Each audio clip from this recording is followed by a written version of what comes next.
आपका स्वागत है मेरे चैनल ईयर फजशी में। आप लोग कैसे हैं? आई होप कि आप लोग ठीक होंगे। तो चलिए हम अपनी स्टोरी की स्टार्टिंग करते हैं। यहाँ हमें ईवो को दिखाया जाता है जो कि जान के हाथों में मेडिसिन लगा रहा था, क्योंकि वंचाव की वजह से जान का हाथ पूरी तरीके से लाल पड़ गया था। ईवो जान से कहता है, क्या तुम्हें दर्द हो रहा है? जान कहता है, नहीं, उतना भी नहीं हो रहा है, मैं ठीक हूँ, तुम्हें मेरी चिंता करने की ज़रूरत नहीं है।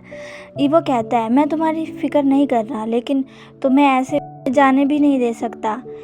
ईवो जब जान को लेकर उस रेस्टोरेंट से निकला था तो सबसे पहले ईवो का ही घर आता है, इसीलिए ईवो पहले जान को अपने घर ले आया था ताकि वो उसके हाथों में मेडिसिन अप्लाई कर सके, क्योंकि वेंचाओ ने जान का हाथ इतनी ज़ोर से पकड़ा था कि उसका हाथ लाल हो गया था और उसके हैंड में पेन भी हो रहा था। जान ईवो की बात सुनकर मुस्कुराने लगता है। जान इंटेंसली बस ईवो को ही देख रहा था, जो कि उसके हाथों में बहुत ही ज़्यादा केयरफुली मेडिसिन अप्लाई कर रहा था। ईवो जब अपना सर ऊपर कर कर जान को देखता है तो देखता है जान उसी की तरफ देख रहा था। ईवो भी अब जान को देखने लगता है। दोनों एक दूसरे की आंखों में देख रहे थे। दोनों एक दूसरे की आंखों में एकदम खो से जाते हैं। दोनों एक दूसरे की आंखों में खोए हुए थे। तभी एक फ़ोन की रिंग बजती है और दोनों का ही ध्यान एक दूसरे से टूट जाता है। जब वो दोनों देखते हैं तो वो जान का फ़ोन था, जिस पर यानली कॉल कर रही थी। जान इमरजेंटली अपना फ़ोन उठाता और कहता है, हाँ जेजे। वहाँ से यानली कहती है, जान तुम कहाँ हो? तुम अभी तक घर क्यों नहीं आए? तुम्हें पता भी है कितना वक्त हो चुका है, आखिर तुम हो कहाँ? पता है मुझे तुम्हारी कितनी चिंता हो रही है, आखिर तुम कहाँ हो जान? तुम कब आओगे? जान कहता है, जे जे आप मुझे बोलने दोगी तब ना मैं कुछ बोलूँगा। यानली कहती है, तो बोलो ना।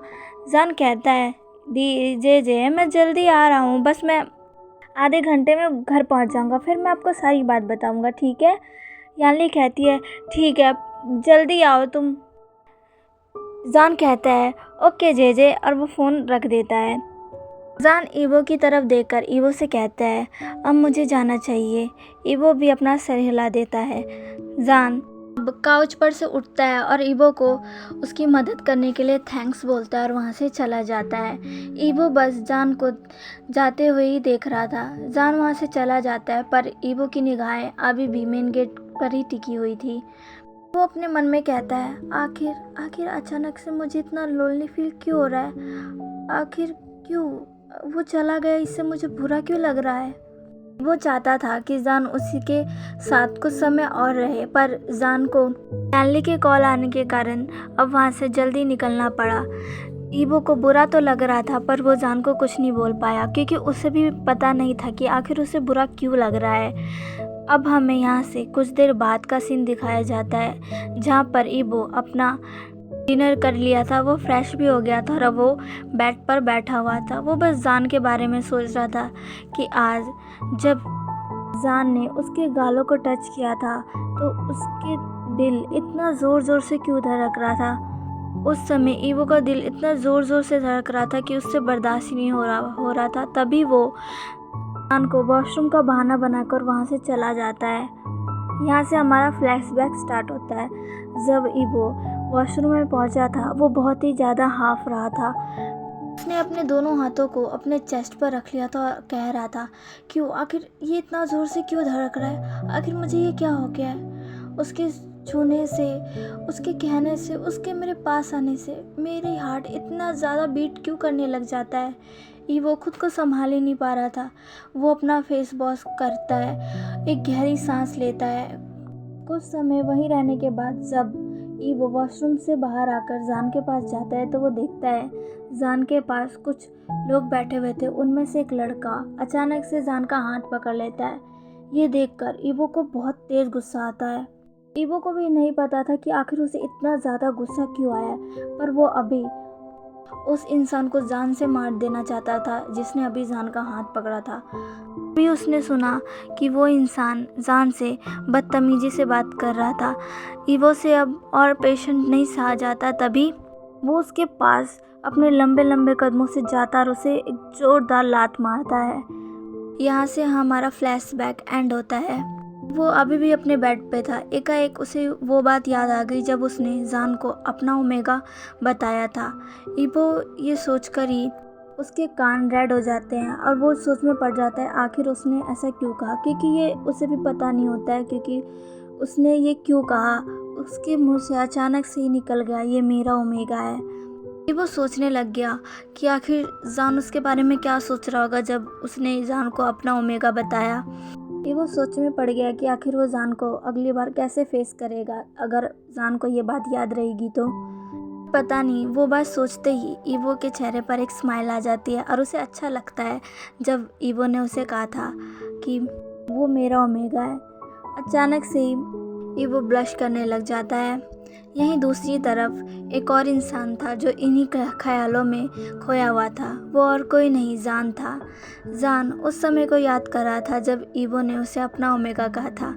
उसे याद करते ही जान के चेहरे पर एक बड़ी सी स्माइल आ जाती है। उसे पता नहीं था कि आखिर ईवो ने ऐसा क्यों कहा, पर पता नहीं क्यों जान को ये सुनकर बहुत ही ज़्यादा अच्छा लग रहा था। वो जब जब इस बात को याद कर रहा था तब तक उसके चेहरे पर एक स्माइल आ जा रही थी और वो ब्लश करने लग जा रहा था। जान खुद से ही कहता है आखिर ये सब क्या हो रहा है, मैं इतना ब्लश क्यों कर रहा हूँ, मुझे इतना अच्छा क्यों लग रहा है जब उसने मुझे अपना ओमेगा कहा था। जान को ईवो के साथ हुई सारी बातें याद आने लगती है, कैसे ईवो उसकी केयर कर रहा था, उसके हाथों में मेडिसिन अप्लाई कर रहा था। जान ये बात सुनकर सोच कर बहुत ही ज़्यादा ब्रश कर रहा था और मुस्कुराए जा रहा था। उसे भी नहीं पता था कि आखिर वो ऐसा क्यों कर रहा है, पर वो खुश था। यहाँ से सीन शिफ्ट होता है और हमें ईवो की दिखाया जाता है जो कि अब सोने जा रहा होता है। तभी उसके डोर पर कोई नॉक करता है। ईवो पूछता है कौन। तभी बाहर से सिचन कहता है ईवो क्या मैं अंदर आ जाऊँ। ईवो कहता है हाँ भाई आप अंदर आ सकते हो। सिचन अंदर आकर कहता है ईवो अब तुम कैसा महसूस कर रहे हो, क्या तुम ठीक हो, तुम्हें कैसा लग रहा है। ईवो एक स्माइल करता और कहता है हाँ भाई अब मैं पूरी तरीके से ठीक हूँ और मैं अच्छा महसूस कर रहा हूँ। सिचन उसे देखकर चौंक जाता है। ईवो सिचन की शौक भरी फेस देखकर कहता है क्या हुआ भाई, आप इतना शौक क्यों हो गए। सिचन कहता है तुम स्माइल कर रहे हो। ईवो ने ध्यान नहीं दिया था कि वो स्माइल कर रहा है। तभी सिचन मुस्कुराते हुए कहता है क्या कुछ आज कोई अच्छी बात हुई है जो तुम इतना खुश लग रहे हो ईवो। ईवो कहता है नहीं भाई ऐसे कोई बात नहीं है। सिचन कहता है क्या बात है ईवो, क्या तुम मुझे भी नहीं बताओगे, आखिर तुमने घर में ऐसा क्या किया जो तुम इतने ज़्यादा खुश हो। क्या तुम्हें एक दिन की छुट्टी इतनी पसंद आई कि तुम इतना ज़्यादा खुश हो। तो मैं तो कहता हूँ तुम 2-3 दिन की छुट्टी और ले लो ताकि मेरा भाई बहुत ज़्यादा खुश रहे। तभी ईवो कहता है नहीं नहीं भाई ऐसा मत करिए, मैं पूरी तरीके से ठीक हूँ और अब मैं ऑफिस आ सकता हूँ, ऐसे घर पर नहीं रह सकता। भी सिचन कहता है पर मुझे तो लगा तुम्हें ऐसा रहना पसंद है। वो कहता है नहीं भाई।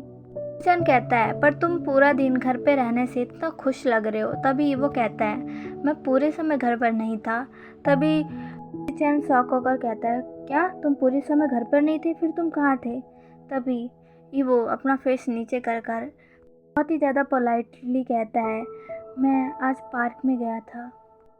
सिचन कहता है पार्क, कौन से पार्क। तभी वो कहता है वहीं जहाँ बचपन में माँ हमें लेकर जाती थी, आपको याद है। सिचन ईवो की ये बात सुनकर वहीं खड़ा रह जाता है और थोड़ी देर बाद वो मुस्कुराते हुए कहता है मुझे याद है, क्या तुम वहाँ गए थे, वहाँ जाकर तुम्हें कैसा लगा। ईवो ने कहा मुझे बहुत अच्छा लगा भाई, मुझे वहाँ पर एक अलग सी शांति मिली। मैं जब वहाँ गया तो मुझे वो सारी मेमोरीज याद आ गई जो भी मैंने माँ के साथ बिताई थी, कैसे माँ मुझे वहाँ लेकर जाती थी, हम दोनों ही खेलते थे, मस्ती करते थे। वो समय मेरी ज़िंदगी का सबसे अच्छा समय था। चैन अब ईवो के करीब आता है और उसके बालों में अपने हाथ फिराते हुए कहता है मुझे पता है वो समय तुम्हारे लिए सबसे अच्छी यादों में से एक है। तुम चिंता मत करो ईवो, एक दिन कोई ऐसा आएगा जो तुम्हारे लिए उससे भी अच्छी यादें बनाएगा, तुम उसके साथ हमेशा खुश रहोगे। ईवो अपना सर उठाकर कहता है ये आएगा, कौन आएगा। तभी सिचन कहता है तुम्हारा लाइफ पार्टनर, और कौन, तुम्हारा सोलमेट ईवो। जब तुम्हारा सोलमेट आएगा तुम उसके साथ नई यादें बनाओगे और मुझे पता है तुम्हारी खोई हुई खुशियाँ तुम्हारे सोलमेट के आते ही वो सारी तुम्हारे पास वापस आ जाएगी और एक बार तुम फिर से मुस्कुराओगे, खुश रहोगे। पता है माँ के जाने के बाद तुम दिखावा करते हो पर तुम अंदर से बहुत दुखी रहते हो, पर जब तुम्हारा सोलमेट आएगा तो तुम दिल से मुस्कुराओगे और हमेशा खुश रहोगे। वो सोच में पड़ जाता है सोलमेट वर्ड सुनते ही उसे जान की याद आ जाती है और ईवो को समझ नहीं आता कि आखिर ये वर्ड सुनते ही उसे जान की याद क्यों आ गई। तभी सिचन कहता है अब बहुत रात हो गई है, अब तुम सो जाओ, मैं भी अपने रूम में फ्रेश होकर सोने जाता हूँ। वो कहता है सिचन ईवो को गुड नाइट विश करता है, ईवो भी सिचन को गुड नाइट विश करता है और दोनों ही सोने के लिए चले जाते हैं। तो चलिए गाइस, आज की स्टोरी बस यहीं तक। आज का पार्ट आपको कैसा लगा प्लीज़ मुझे कमेंट करके ज़रूर बताइएगा। प्लीज़ मेरे चैनल को लाइक, सब्सक्राइब और शेयर कर दीजिएगा। मिलते हैं इसके नेक्स्ट पार्ट में। बाय।